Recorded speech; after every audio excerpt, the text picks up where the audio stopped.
Hello साथियों, भारतीय न्याय संहिता 2023 में हम आज बहुत ही महत्वपूर्ण टॉपिक लेकर के आए हुए हैं। व्यापाहरण, अपहरण, दासत्व और बलात्संग के विषय में हम आपको बताएंगे। Of kidnapping, abduction, slavery and force labour के बारे में हम आपको बताएंगे। भारतीय न्याय संहिता भारतीय न्याय संहिता 2023 की धारा 137 जो कि आईपीसी की धारा 359, 360, 361, 363 के समरूप है।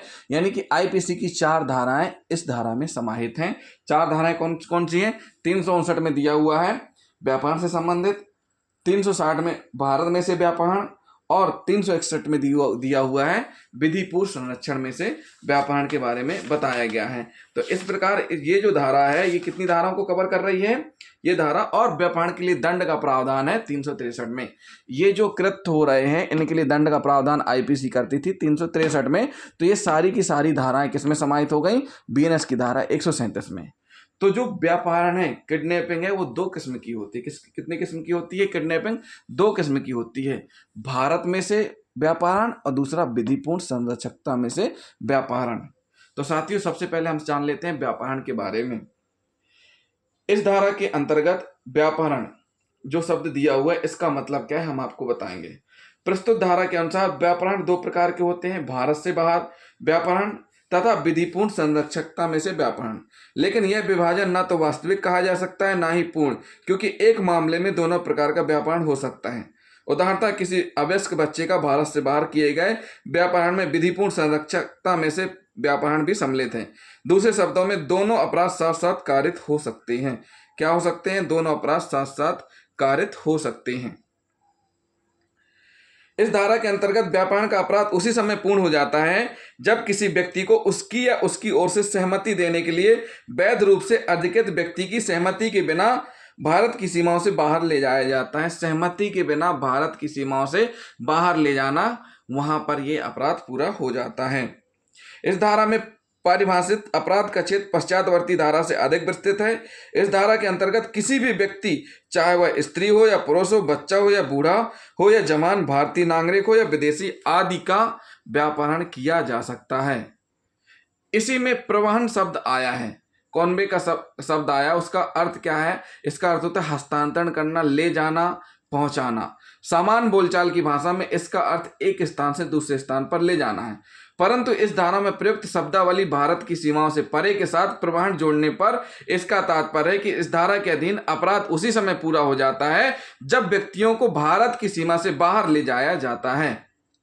अतः स्पष्ट है कि किसी व्यक्ति को भारत की सीमा से बाहर ले जाने मात्र से इस धारा के अंतर्गत व्यापारण का अपराध पूर्ण नहीं हो जाता, बल्कि इसके लिए आवश्यक है कि उस व्यक्ति की सहमति के बिना उसको बाहर ले जाया गया हो। यदि सहमति विधिपूर्ण संरक्षक से ली जानी थी तो उस संरक्षक की सहमति के बिना ही उसे भारत से बाहर ले जाया गया हो। सहमति कपट अथवा अनुचित दबाव आदि के द्वारा प्राप्त की गई नहीं होनी चाहिए। कैसी नहीं होनी चाहिए?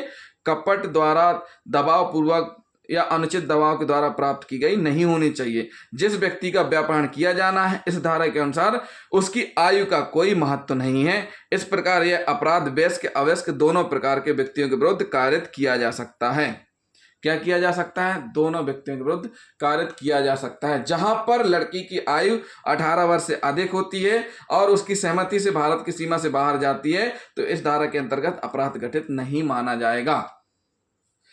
अब व्यापारण, किडनैपिंग के अपराध के लिए आवश्यक 3 तथ्य हैं। पहला तथ्य है जिस व्यक्ति का व्यापारण नहीं, जिस व्यक्ति की किडनैपिंग की गई है अपराध के समय वह भारत में हो। दूसरी, अभियुक्त द्वारा उस व्यक्ति को भारत की सीमा से परे ले जाया गया हो। तीसरी कंडीशन, अभियुक्त ने यह कृत्य उस व्यक्ति की सहमति के बिना या उस व्यक्ति की ओर से सहमति के लिए वैध रूप से प्राधिकृत व्यक्ति की सहमति के बिना किया हो। क्या किया हो? उस व्यक्ति की प्राधिकृत, जो उसके लिए विधिपूर्ण संरक्षकता यानी कस्टडी जिसके पास रहती है उसकी सहमति के बिना किया गया हो तो भी वह किडनैपिंग मानी जाएगी। अब हम आपको बताएंगे विधिपूर्ण संरक्षकता में से व्यापारण का मतलब क्या होता है। अभी हमने आपको बताया भारत में से व्यापारण, अब हम बताएंगे विधिपूर्ण संरक्षकता में से व्यापारण। यह धारा उस समय लागू होती है, किस समय लागू होती है? जब कोई बालक, किसी बालक को जो 18 वर्ष से कम आयु का है, क्या है, या किसी विकृत चित्त व्यक्ति को उसके विधिक संरक्षक की सहमति के बिना संरक्षकता से किडनैपिंग को अपराध घोषित करती है। विकृत चित्त की आयु कितनी भी हो सकती है। इस धारा का मुख्य उद्देश्य नाबालिग लड़के लड़कियां तथा विकृत चित्त व्यक्तियों को अनुचित कार्यों के लिए प्रयुक्त किए जाने से बचाना है। दूसरे शब्दों में बालक बालिकाओं और विकृत चित्त व्यक्तियों को अन्य व्यक्तियों के द्वारा उनके विरुद्ध की जाने वाली अवांछनीय और अनुचित कार्रवाइयों से संरक्षण प्रदान करना है और साथ ही साथ बालक बालिका एवं विकृत चित्त व्यक्तियों के माता पिता और अन्य संरक्षकों के अधिकारों को भी सुरक्षित रखना है। अतः इन व्यक्तियों द्वारा की गई सहमति अपराधी के कृत्य को वैध नहीं बना सकती है। नाबालिग अथवा विकृत चित्त व्यक्ति स्वयं वैध सहमति देने में असमर्थ होते हैं। अतः अपराध यदि उनकी सहमति से भी किया जाता है तो भी वह क्षम्य नहीं होगा और अभियुक्त को दंडित किया जाएगा, क्योंकि इन व्यक्तियों द्वारा दी गई सहमति अपराधी के कृत्य को वैध नहीं बना सकती। यदि किसी वयस्क या स्वस्थ चित्त व्यक्ति का अपहरण किया जाता तो वह कार्य इस धारा के अंतर्गत अपराध नहीं है।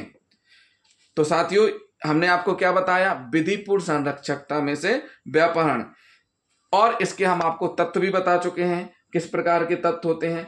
इस धारा के अंतर्गत तत्व हैं वो हम आपको बताएंगे। पहला है किसी अवश्य व्यक्ति या विकृत चित्त व्यक्ति को ले जाना या बहला फुसलाकर ले जाना, ले जाना या बहला फुसलाकर ले जाना। अभियुक्त के दोषी होने के लिए पीड़ित का उसके द्वारा ले जाना या बहका के ले जाना साबित करना आवश्यक है। यह वास्तविक या अनैविक रूप से बलपूर्वक नहीं भी हो सकता। इस धारा में प्रयुक्त ले जाना शब्द से आशय वास्तविक रूप से ले जाने से है, परंतु यह आवश्यक नहीं कि इसके लिए अभियुक्त ने बल प्रयोग किया हो या कपट पूर्वक ही ले जाया गया हो। बहला फुसला के, टॉफी दिलाने, खाना खिलाने या किसी प्रकार से भी घुमाने के नाम से या कोई भी तरीका अपना के ले जाया गया हो। इतना ही नहीं, अवश्य के द्वारा सहमति दिए जाने के बाद भी अभियुक्त यदि उसे संरक्षक की संरक्षकता से बाहर ले जाता है तो वह दोष सिद्धि किया जाएगा। ले जाने का अर्थ है ले जाने के लिए प्रेरित करना, अपने कब्जे में लेना या संरक्षण प्रदान करना। कोई कार्य इस धारा के अंतर्गत ले जाना है कि निर्धारण हेतु निम्नलिखित तथ्यों को ध्यान में रखना चाहिए। पार्टियों के आचरण, खास करके अभियुक्त का दोनों के साथ जाने के पूर्व और पश्चात, और तत्समय बालिका की परिपक्वता तथा अपने विषय में सोचने की उसकी बौद्धिक क्षमता, परिस्थितियां जिनके अंतर्गत तथा उद्देश्य जिनके लिए उसने संरक्षक के संरक्षण को त्यागना उचित एवं आवश्यक समझा। अभियुक्त अपने बचाव में यह कहकर स्वयं को निर्दोष साबित नहीं कर सकता कि व्यापहरण किए गए व्यक्ति के नाबालिग या विकृत चित्त होने की उसे जानकारी नहीं थी, या अभियुक्त यह समझता था कि उस व्यक्ति का कोई विधिपूर्ण संरक्षक नहीं है। यदि संरक्षक सहमति दे देता है तो इस धारा के अंतर्गत अपराध का गठन नहीं होता। वस्तुतः ले जाने शब्द का अर्थ किसी भी अवयस्क विकृत चित्त व्यक्ति को उसके संरक्षक की सहमति के बिना उसकी संरक्षकता से बाहर ले जाने से है। ठाकुर लाल बनाम गुजरात राज्य के मामले में कहा गया है कि ले जाना शब्द से तात्पर्य ले जाना, साथ जाना या कब्जे में लेना है। किसी अवयस्क को उसकी इच्छा के बिना साथ साथ चलने के लिए मार्गदर्शित करना भी इस धारा के अंतर्गत अपराध होगा। साथ साथ चलना, मार्गदर्शित करना, कहना भी अपराध होगा। परंतु किसी अवयस्क बालिका को आश्रय देकर सहायता करना या उपचार हेतु अस्पताल ले जाना इस धारा के अंतर्गत अपराध नहीं है। बालक या बालिका की अवयस्कता निर्धारण हेतु स्कूल में दर्ज कराई गई आयु निर्णायक मानी जाएगी। क्या मानी जाएगी? आयु निर्णायक मानी जाएगी। वरदराजन बनाम राज्य में उच्चतम न्यायालय ने अब निर्धारित किया कि अभियुक्त के विरुद्ध ले जाने का सबूत होना अनिवार्य है। यह एक अप्राप्त वय बालिका अभियुक्त की ओर से बगैर किसी उत्प्रेरण, प्रलोभन अथवा अनुनय के अपने आप ही अपना घर छोड़कर अभियुक्त के पास चली जाती है तो अभियुक्त को विधिपूर्ण संरक्षकता में से व्यापहरण का अपराध कारित करने का दोषी नहीं ठहराया जा सकता, क्योंकि बालिका द्वारा अपना घर छोड़ने में अभियुक्त की ओर से कोई सक्रिय सहभागिता नहीं थी या सक्रिय कदम नहीं उठाया गया था। ले जाने, बहला ले जाने और व्यक्ति के साथ अप्राप्त व्यय को चलने की अनुमति देने के बीच अंतर है। जहां अप्राप्त व्यय अपने पिता का संरक्षण यह जानने की सक्षमता रखते हुए कि ऐसा करने का संपूर्ण अभिप्राय क्या है छोड़ती है और स्वेच्छा अभियुक्त के पास चली जाती है तो अभियुक्त उसे विधिपूर्ण संरक्षक की संरक्षा से ले गया है या बहका कर ले गया ऐसा नहीं समझा जाएगा। अभियुक्त के ऊपर यह भी विधिक दायित्व नहीं है कि वह अप्राप्त व्यय को उसके पिता की अभिरक्षा में लौटाए, परंतु जहां उसके द्वारा अप्राप्त व्यय बालिका को पूर्व में दिए गए पर्याप्त प्रलोभनों का साक्ष्य विद्यमान है तो केवल यह परिस्थिति कि उस दिन अभियुक्त का कार्य अप्राप्त व्यय के द्वारा अपने माता पिता का घर छोड़ने का तत्काल कारण नहीं था का अर्थ यह नहीं होगा कि वह उसे नहीं ले गया। या बहका नहीं ले गया, इसलिए इसका तात्पर्य यही हुआ कि उसने ही अपराध कारित किया है। इसमें स्पष्ट किया गया है कि मान के चलिए पहले वो उस प्रकार से उसको उत्प्रेरित करता था, उसको उस प्रकार से बहलाता था, लेकिन घटना के दिन नहीं बहलाया, तो इसका मतलब ये नहीं माना जाएगा कि उसने अपराध नहीं किया है। लेकिन अगर वह व्यक्ति जो उससे इस प्रकार से कभी जुड़ा ही नहीं है और फिर उसके पास कोई पहुंच जाता है, कोई नाबालिग लड़की या लड़का पहुंच जाता है, उस स्थिति में उसके द्वारा कोई अपराध किया हुआ माना नहीं जाएगा। अब हम पढ़ेंगे हरियाणा राज्य बनाम राजाराम के बाद में माननीय उच्चतम न्यायालय ने अब निर्धारित किया कि यदि अभियुक्त की अनुनय विनय समझाने बुझाने या प्रार्थना के परिणाम स्वरूप अवयस्क बालक या बालिका उसके साथ जाने को स्वयं तैयार हो जाता, तो अभियुक्त को इस धारा के अपराध का दोषी माना जाएगा। अनुनय विनय समझाने बुझाने प्रार्थना करने पर अगर तैयार हो जाता है साथ में चलने के लिए, तो भी वह अपराधी माना जाएगा, दोषी माना जाएगा। फिर है विधिपूर्ण संरक्षक की संरक्षकता से परे ले जाना। यदि कोई अवयस्क विधिपूर्ण संरक्षण में ना हो तो उसके व्यापारण को इस धारा के अधीन दंडनीय नहीं माना जाएगा। ऐसे अवयस्क का व्यापारण नहीं हो सकता जिसका कोई संरक्षक नहीं है। अतः किसी अनाथ अवयस्क का व्यापारण नहीं हो सकता जहां एक अनाथ नाबालिग बच्चे बा को फुसलाकर आ दिल्ली ले जाते हैं ताकि सा जो आ का संबंधी के द्वारा गोद लिया जा सके। आने तो व्यापारण आ ना तो व्यापारण और ना ही अपहरण का दोषी है, क्योंकि उसका आशय इस अपराध को घटित करने वाले आशय की कोटि में नहीं आता। संरक्षकता का अर्थ है संरक्षक के संरक्षण या देखभाल में कोई अवयस्क किसी व्यक्ति के संरक्षण में कहा जाएगा जहां वह अपने निर्वाह समर्थक तथा आजीविका के लिए उस पर निर्भर करता या करती है।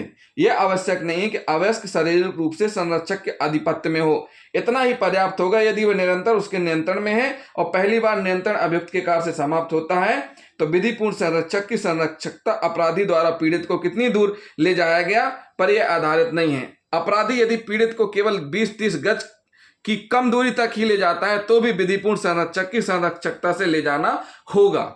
कितनी भी दूरी, इससे मतलब नहीं, अगर 10 गज भी ले गया तो भी वह अपराध माना जाएगा। क्या माना जाएगा? अपराध माना जाएगा। यदि इस धारा के शेष सभी आवश्यक तत्व विद्यमान हो तो अभियुक्त इस अपराध को कारित करने का दोषी होगा। इसी प्रकार अपराधी कितनी अवधि तक पीड़ित को अपने पास रखता यह भी महत्वपूर्ण नहीं है। इस धारा के प्रयोजन के लिए विधिपूर्ण संरक्षक से आशय अनिवार्यता अवयस्क के माता पिता से नहीं अपितु उस व्यक्ति से जिसकी देखरेख तथा अभिरक्षा में अवयस्क विधिक रूप से है। उदाहरण, हिंदू विधि के अनुसार विवाहित स्त्री जब 15 वर्ष की आयु पूर्ण कर लेती है तो उसका संरक्षक उसका पति हो जाता है। अतः उस लड़की का पिता भी पति की सहमति के बिना अपनी लड़की को नहीं ले जा सकता। यदि अवयस्क अपनी इच्छा से किसी दुर्व्यापार के कारण संरक्षकता का त्याग कर देता है तो वह संरक्षकता के अंतर्गत नहीं माना जाएगा। संरक्षकता के अंतर्गत किसी बालक या बालिका को उस समय माना जाता है जब उसकी अभिरक्षा व देखरेख का भार उस संबंधित व्यक्ति पर होता है। इस धारा के अंतर्गत अपराध का गठन केवल उसी समय होता है जबकि उस अवयस्क बच्चे का विकृत व्यक्तित्व को उसके विधिपूर्ण संरक्षक की संरक्षकता से बाहर ले जाया जाए। यदि व्यापार किए जाने के समय वह बालक अथवा बालिका संरक्षक से भिन्न किसी अन्य व्यक्ति के कब्जे में है तो वह कार्य इस धारा के अंतर्गत अपराध नहीं कहा जाएगा। विद्याधर नाइक बनाम उड़ीसा राज्य में जहां एक अप्राप्त वह बालिका के पिता ने बालिका की अभिरक्षा उसके होने वाले पति को सौंप दी ताकि वह उसे अपने घर ले जाकर सभी अनुष्ठान विधिवत संपादित कर सके।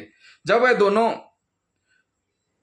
वह होने वाला पति उसे अपने साथ लेकर जा रहा था तो रास्ते में अभियुक्त उसे अपने साथ ले गए। यह अब निर्धारित किया गया कि व्यापारण के दोषी थे क्योंकि घटना के समय बालिका अपने विधिपूर्ण संरक्षक अर्थात होने वाले पति की संरक्षकता में थी। रेखा राय बनाम एम्पायर के बाद में जहां एक व्यक्ति ने एक अप्राप्त वह बालिका को छज्जे के बाहर आकर सड़क पर चली आने के लिए और बाद में एक कार में बैठने के लिए बहकाया जिस कार में पहले से एक अन्य व्यक्ति बैठा था ताकि वह व्यक्ति बालिका को अपने साथ ले जा सके। यह अब निर्धारित किया गया कि व्यापारण का अपराध तब किया गया जब कार में बैठा व्यक्ति उसे कार चलाकर ले गया। तो साथियों, ये हमने कुछ बताया इसके तत्व। इसमें एक चीज और है, जब उम्र क्या हो 18 वर्ष से कम हो, यदि किडनैपिंग व्यक्ति नर जिसकी उम्र 16 वर्ष से कम है तथा नारी जिसकी उम्र 18 वर्ष से कम है, जहां किसी 18 वर्ष से कम आयु की लड़की का व्यापार किया गया हो तो अभियुक्त यह तर्क नहीं दे सकता कि वह लड़की को 18 वर्ष से कम आयु का होना नहीं जानता था। या देखने अथवा आकृति से उसने सोचा कि 18 वर्ष की आयु से अधिक होगी। उसको देख करके उसकी आकृति के अनुसार नहीं कह सकते कि 18 वर्ष से अधिक होगी। जो व्यक्ति ऐसी लड़की से व्यवहार करता है वह स्वयं को अपने जोखिम पर करता है। यदि वह 18 वर्ष से कम आयु की है तो परिणाम भी भुगतना चाहिए। यद्यपि वह सद्भावना पूर्वक विश्वास करता था और उसके 18 वर्ष से ऊपर विश्वास करने का उसके पास युक्त आधार था जहां किसी अप्राप्त वय बालिका का व्यापार किया गया हो, तो यह कहना कोई प्रतिरक्षा नहीं है कि वह अभियुक्त के साथ जाने के लिए सहमत थी। यह शारीरिक रूप से वह वयस्क लगती थी या उसने अभियुक्त से यह कहा था कि वह अप्राप्त वय है। क्या है? अप्राप्त वय है। ऐसे ही मामले में चूंकि अभियुक्त स्वयं दोषपूर्ण अपराध कारित करता है, इसलिए उसे तथ्य की भूल की प्रतिरक्षा प्राप्त नहीं हो सकती। उम्र के बारे में अभियुक्त के विश्वास का कोई महत्व नहीं होता, चाहे उसने विश्वास सद्भावना पूर्वक किया हो अथवा गलत विश्वास के कारण किसी अवयस्क लड़की को उसके संरक्षक की संरक्षकता से बाहर ले जाता है तो वह उसके लिए उत्तरदायी होगा। इसके लिए दायरा पंजी की जो रजिस्टर रहती है दाखिला खारिज वो देखी जाएगी, उसके आधार में पर जो भी डीओबी लिखी रहेगी वो मान्य होगी। फिर हम पढ़ेंगे इसी में अगला तत्व है संरक्षक की सहमति के बिना। इस धारा के अंतर्गत उबंधित अपराध तभी पूर्ण होता है जब किसी अवयस्क अथवा विकृत व्यक्ति का व्यापारण उसके विधिपूर्ण संरक्षक की सहमति के बिना किया जाए। यदि संरक्षक की सहमति से बच्चे अथवा विकृत व्यक्ति को ले जाया जाता है तो ऐसे कार्यधारा के अर्थों में अपराध नहीं है। यहाँ यह बात विशेष महत्व की है कि बच्चे या विकृत व्यक्ति को ले जाना उसके वैध संरक्षक की सहमति के बिना हो।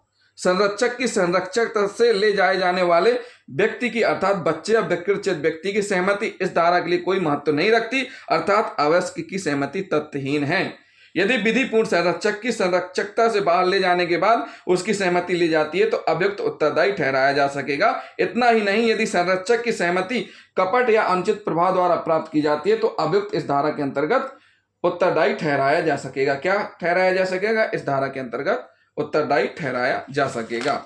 अब हम पढ़ेंगे इसी में व्यापारण के लिए दंड, जो कि धारा 363 स्पष्ट करती है, जो कि बीएनएस की धारा 137 में ही समाहित है। दंड का प्रावधान किया गया है जो कोई भी इस प्रकार से भारत में से या विधिपूर्ण संरक्षकता में से किडनैपिंग करेगा उसको 7 वर्ष तक का कारावास प्लस जुर्माना और साथ ही साथ कारावास और जुर्माना दोनों से दंडित किया जाएगा। क्या किया जाएगा? कारावास और जुर्माना दोनों से दंडित किया जाएगा। तो साथियों हमने क्या बताया आपको? बीएनएस की धारा 137 किडनैपिंग। अब हम पढ़ेंगे भारतीय न्याय संहिता 2023 की धारा 138, बीएनएस की धारा 138 जो कि आईपीसी की धारा 362 के समरूप है, अपहरण। क्या पढ़ेंगे? 362 के समरूप है अपहरण, एब्डक्शन। अपहरण का मतलब क्या होता है? यह धारा अपहरण की परिभाषा प्रस्तुत करती है। अपहरण का तात्पर्य किसी व्यक्ति को किसी स्थान से बल प्रयोग द्वारा ले जाए जाने से है। अपहरण का मतलब क्या है? किसी व्यक्ति को बलपूर्वक ले जाया जाना।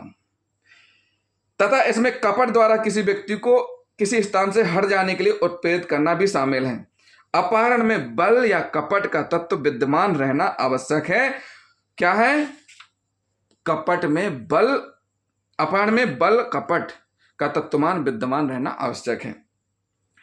उल्लेखनीय है कि इंग्लिश दंड विधि में किडनैपिंग नाम का कोई पृथक अपराध नहीं है, अपितु इस विधि में किसी अल्प वयस्क को विधिमान संरक्षक के संरक्षण में ले जाने को भी अपहरण ही माना जाता है। ये इंग्लिश विधि में बताया गया, लेकिन अपने यहाँ ऐसा नहीं है। अपहरण में अभियुक्त की ओर से बल द्वारा किसी को जाने के लिए विवश करना या प्रवंचनापूर्ण उपाय द्वारा उसे जाने के लिए उत्प्रेरित करने का तत्व विद्यमान होना आवश्यक है। बल शब्द का अर्थ वही होता है, क्या होता है? जो इस संहिता की धारा में बताया गया, जो अभी हमने आपको बताया था, बल के बारे में हमने स्पष्ट किया था, जिसमें हमने बल, हमला, ये सारी चीज़ें आपको हम पिछले सेक्शन में बता चुके हैं, जिसमें हमने आपको बताया था कि बल क्या है। बीएनएस की धारा 128 और आईपीसी की धारा 349 में वर्णित थे बल के बारे में, वही मतलब है। उत्प्रेरित करने का अर्थ प्रोत्साहन देना है। अपहर्ता की ओर से सक्रिय सुझाव होना चाहिए जिससे पीड़ित को ऐसे स्थान में जाने के लिए सम्मत किया जा सके जहां इस सुझाव की अनुपस्थिति में वह न जाता। उत्प्रेरण में पीड़ित के मन में परिवर्तन होता है। अभिव्यक्ति प्रवंचनापूर्ण उपायों का प्रयोग यह स्पष्ट करता है कि अपराधी के द्वारा अपनाए गए उपाय ऐसे होने चाहिए जिससे पीड़ित को धोखा दिया गया हो। इसमें भ्रामक कथन भी शामिल हैं। अपहरण मात्र को संहिता की किसी धारा में दंडनीय नहीं बनाया गया। दूसरे शब्दों में अपहरण स्वतः ही अपराध नहीं है, यह केवल तभी दंडनीय है जब इसमें विशिष्ट आशय या आपराधिक मना स्थिति हो। बल द्वारा विवश कर अपहरण कारित किए गए मामले में वास्तविक बल का प्रयोग किया गया होना चाहिए, केवल बल के प्रयोग की धमकी ही पर्याप्त नहीं है। अपहरण के लिए आवश्यक तत्व कौन कौन से हैं? पहला है किसी व्यक्ति को बल द्वारा विवश करना या प्रवंचनापूर्ण उपायों द्वारा उत्प्रेरित करना। फिर है इस प्रकार विवश करने या उत्प्रेरित करने का उद्देश्य उस व्यक्ति को किसी स्थान से ले जाने का होना चाहिए। इस अपराध में अभियुक्त का कपटपूर्ण आशय विशेष महत्व रखता है, न कि अपहरण की गई महिला का आशय या आचरण। इस अपराध में अभियुक्त का कपटपूर्ण आशय विशेष महत्व रखता है, न कि अपहरण की गई महिला का आशय या आचरण। अतः जहां एक नेत्रहीन महिला जो कि स्कूल जा रही थी, अभियुक्त द्वारा उसे सचिवालय के परिसर में ले जाया गया, इसे अपहरण नहीं माना गया, क्योंकि इसका कोई सबूत नहीं है कि अभियुक्त ने कपटपूर्ण आशय से महिला को उसकी इच्छा के विरुद्ध अन्यत्र जाने के लिए विवश किया था, या वह स्वयं उसके अन्य विनय पर वहां जाने के लिए राजी हो गई थी। तथापि यह निश्चित था कि अभियुक्त द्वारा उस महिला को उसके गंतव्य स्थान पर नहीं ले जाया गया था। चालू रहने वाला निरंतर अपराध, कंटिन्यूइंग ऑफेंस, इस धारा के अंतर्गत कारित किए जाने वाला अपहरण का अपराध निरंतर जारी रहने वाले स्वरूप का होने के कारण जब किसी लड़की का सार्वजनिक स्थान से अपहरण कर लिया जाता है तो यह अपराध उस समस्त अवधि तक जारी रहता है जिसमें उस लड़की को एक जगह से दूसरी जगह ले जाया जा रहा है। विनोद चतुर्वेदी बनाम राज के बाद में अभियुक्तों ने मृतक और एक अन्य व्यक्ति के बीच चल रहे विवाद को निपटाने के लिए उनके साथ एक जीप में चलने के लिए उत्प्रेरित किया और मृतक ने कपड़े बदले और वह उनके साथ चला गया। यह अब निर्धारित किया गया कि अभियुक्तों को अपहरण के अपराध के लिए दोषी नहीं ठहराया जा सकता, क्योंकि न तो मृतक को बल द्वारा ले जाने के लिए विवश किया गया था, न ही किन्हीं प्रवंचनापूर्ण उपायों द्वारा उसे जाने के लिए उत्प्रेरित किया गया था। दुष्प्रेरण, एक विवाहिता स्त्री ने अपने स्वयं के अपहरण में अपनी सहमति दी, उसे अपने स्वयं के अपहरण के दुष्प्रेरण के लिए दोषी नहीं ठहराया जा सकता, क्योंकि अपहरण के अधिष्ठायी क्या है? क्योंकि अपहरण के अधिष्ठायी अपराध का कारित किया जाना असंभव था। तो साथियों ये क्या हुई, अपहरण के बारे में हमने आपको बताया। अपहरण में जो मेन बात ये है, जो महत्वपूर्ण तत्व है इस धारा में, बीएनएस की धारा 138 में, जो कि आईपीसी की धारा 362 का समरूप है, किसी व्यक्ति को बल द्वारा विवश करना या प्रवंचनापूर्ण उपाय द्वारा उत्प्रेरित करना, और फिर दूसरा इस प्रकार विवश करना या उत्प्रेरित करने का उद्देश्य उस व्यक्ति को किसी स्थान से ले जाने का होना चाहिए। क्या होना चाहिए? उस स्थान से ले जाने का होना चाहिए। अब हम पढ़ेंगे इसी में बीएनएस में 139, बीएनएस की धारा 139, जो कि आईपीसी की धारा 363 ए के समरूप है। क्या है?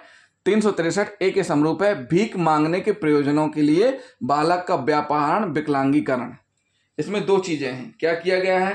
पहली चीज स्पष्ट की गई है भीख मांगने के लिए, और दूसरा उसको विकलांगीकरण कर रहे हैं। बालक का किडनैपिंग हो रही है, भीख मांगने के लिए उसको विकलांगीकरण कर देते हैं भीख मांगने के लिए।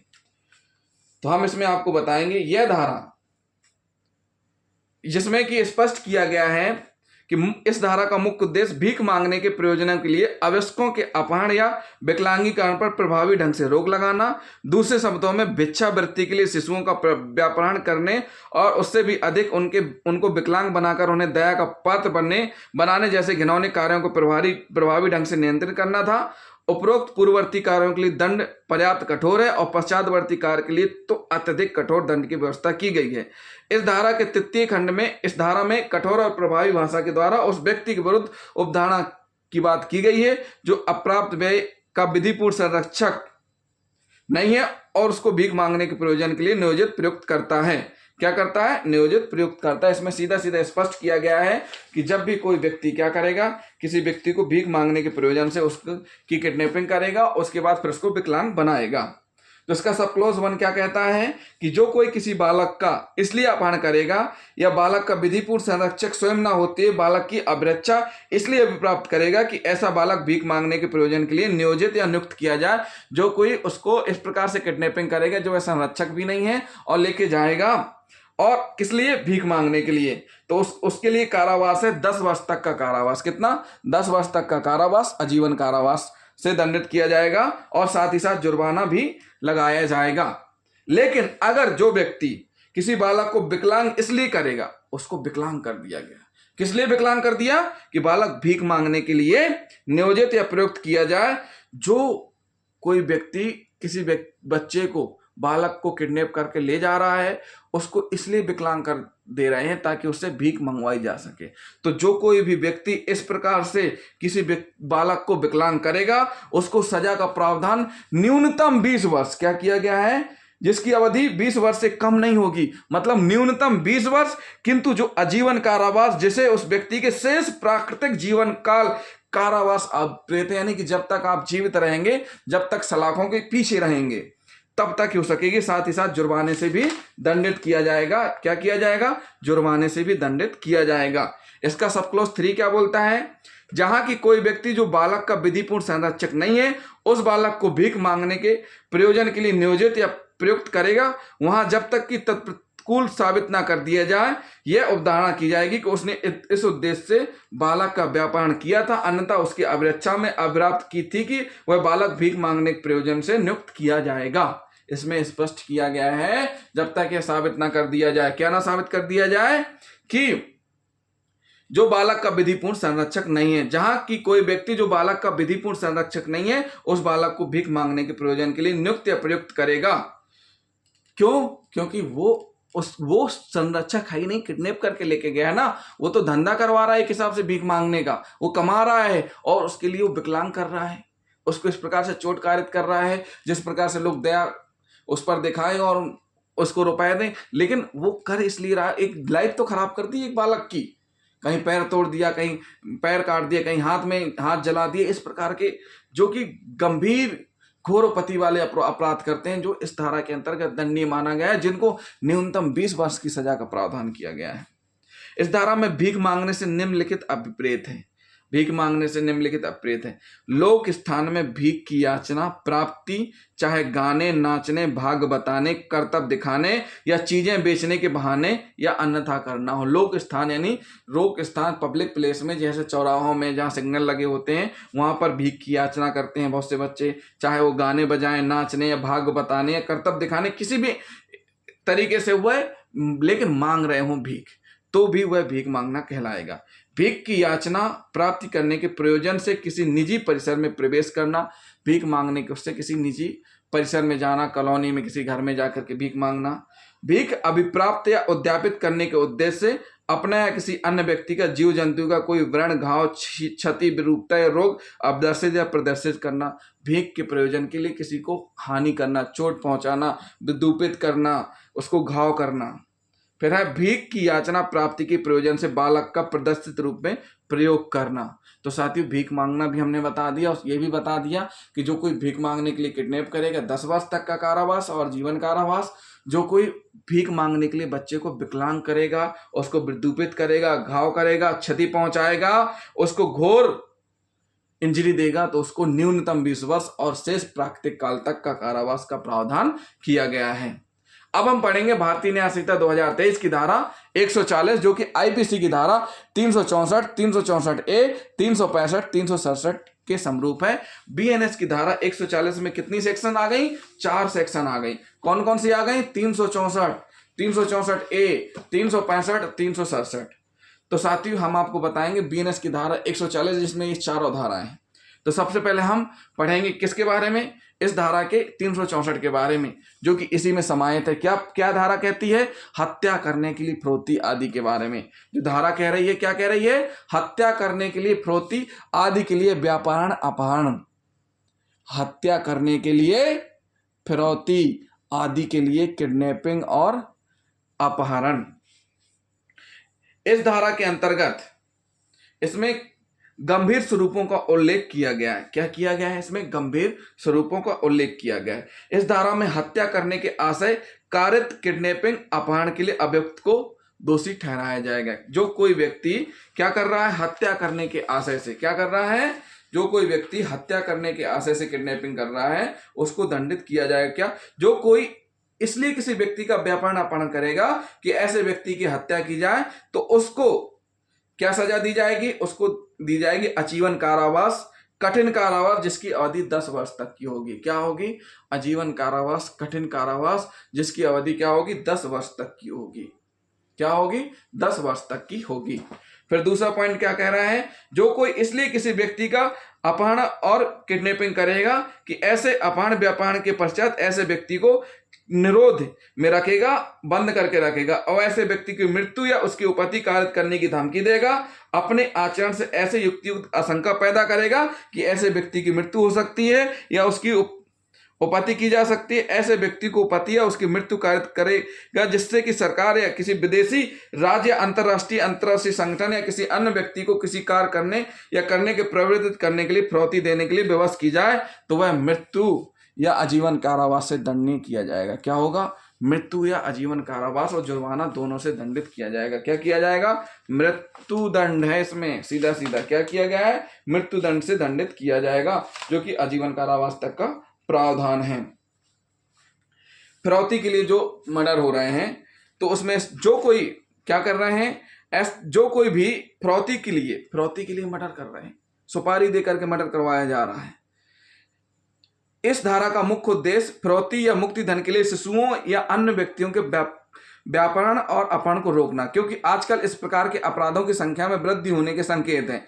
इस धारा के लागू होने के लिए अभियुक्त के द्वारा किसी व्यक्ति का या तो व्यापरण या अपहरण किया गया होना चाहिए, व्यापरण अपहरण के पश्चात उसको निरुद्ध किया गया होना चाहिए, उसके द्वारा ऐसे व्यक्ति की हत्या या उपपत्ति कारित करने की धमकी दी गई होनी चाहिए, या उसके आचरण से इस प्रकार की युक्तियुक्त आशंका उत्पन्न होनी चाहिए कि ऐसे व्यक्ति की हत्या या उपपत्ति कारित की जाएगी, ताकि सरकार किसी व्यक्ति को कुछ करने या ना करने के लिए फिरौती देने के लिए बाध्य किया जा सके।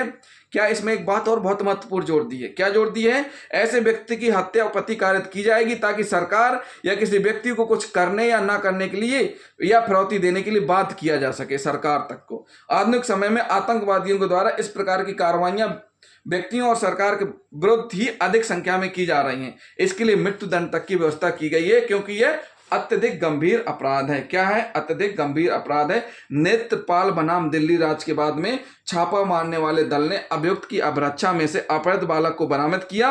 अभियुक्त के पास से फिरौती की मांग का पत्र भी बरामद किया गया। अभियुक्त ने ना तो उस पत्र को डाक से प्रेषित किया था, ना ही उसने व्यापहरण के 3 दिन बाद तक, जब तक उसे गिरफ्तार नहीं कर लिया गया, बालक के परिवार से फिरौती प्राप्त करने के लिए स्वयं कोई संपर्क ही किया गया। दिल्ली उच्च न्यायालय ने अब निर्धारित किया कि अभियुक्त के द्वारा मात्र पत्र लिखना और उसे अपनी जेब में रखे रहना, बालक के परिवार व उसकी सूचना न देना फिरौती की मांग नहीं कही जा सकती। इसलिए अभियुक्त को धारा इसके अंतर्गत, किसके अंतर्गत? आईपीसी की धारा 364 के ए के अंतर्गत दोषी नहीं माना गया, परंतु न्यायालय ने धारा 366 और 363 के अंतर्गत दोषी ठहराया। किसके अंतर्गत? किडनैपिंग के लिए दोषी ठहराया। इसी में एक धारा और है, किसी व्यक्ति का गुप्त रीति से सदोष परिरोध के लिए आशय से व्यापरण करना। जो ये व्यापरण हो रहा है वो किस आशय से हो रहा है, ये हम आपको बताएंगे। इस धारा में किसी व्यक्ति को गुप्त रीति से सदोष परिरोध के आशय से व्यापारत अपहृत किया जाना दंडनीय अपराध माना गया है। अभियोजन पक्ष द्वारा यह साबित किया जाना आवश्यक है कि व्यापारत अपहरता का आशय पीड़ित का गुप्त रीति से उसे सदोष परिरोध करना था। क्या था? गुप्त रीति से सदोष परिरोध करना था। फैज अहमद बनाम बिहार राज्य के मामले में उच्चतम न्यायालय ने विनिश्चित किया कि जहां इस बात का पर्याप्त सबूत हो कि पीड़ित महिला का उसके घर से अपहरण करके अनेक स्थानों पर ले जाया गया तथा उसे परिरुद्ध करके रखा गया जब तक कि पुलिस ने उसे बरामद नहीं कर लिया, तो ऐसी दशा में अभियुक्त को इस धारा के अंतर्गत सिद्ध दोष किया गया। तो इसमें सजा का प्रावधान क्या दिया गया है? इस धारा में सजा का प्रावधान दिया गया है। इसमें स्पष्ट किया गया है कि जो कोई क्या करेगा, जो कोई इस आशय से, किस आशय से, किसी व्यक्ति का व्यापरण अपहरण करेगा कि उसका गुप्त रूप से सदोष परिरोध किया जाए, तो दोनों में से किसी भांति की कारावास जिसकी अवधि 7 वर्ष तक की हो सकेगी दंडित किया जाएगा। क्या किया जाएगा? जिसकी अवधि 7 वर्ष तक की हो सकेगी दंडित किया जाएगा। फिर हम पढ़ेंगे 4th point sub clause. 4th क्या कहता है इसी का, बीएनएस का? देखिए साथियों, 4 इसके पॉइंट 4 हैं। पहला हम आपको बता चुके हैं। पहले पॉइंट में बताया गया है कि किसी व्यक्ति का व्यापरण अपहरण करना हत्या के लिए, जिसमें स्पष्ट किया गया है सजा का प्रावधान कितना किया गया, आजीवन कारावास, कठिन कारावास और 10 वर्ष तक की हो सकेगी।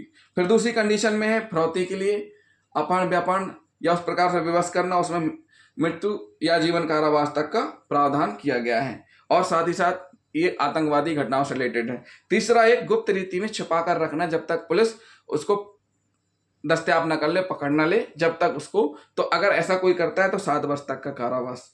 चौथी कंडीशन है चौथी कंडीशन हम आपको बता रहे हैं। चौथी कंडीशन क्या कहती है?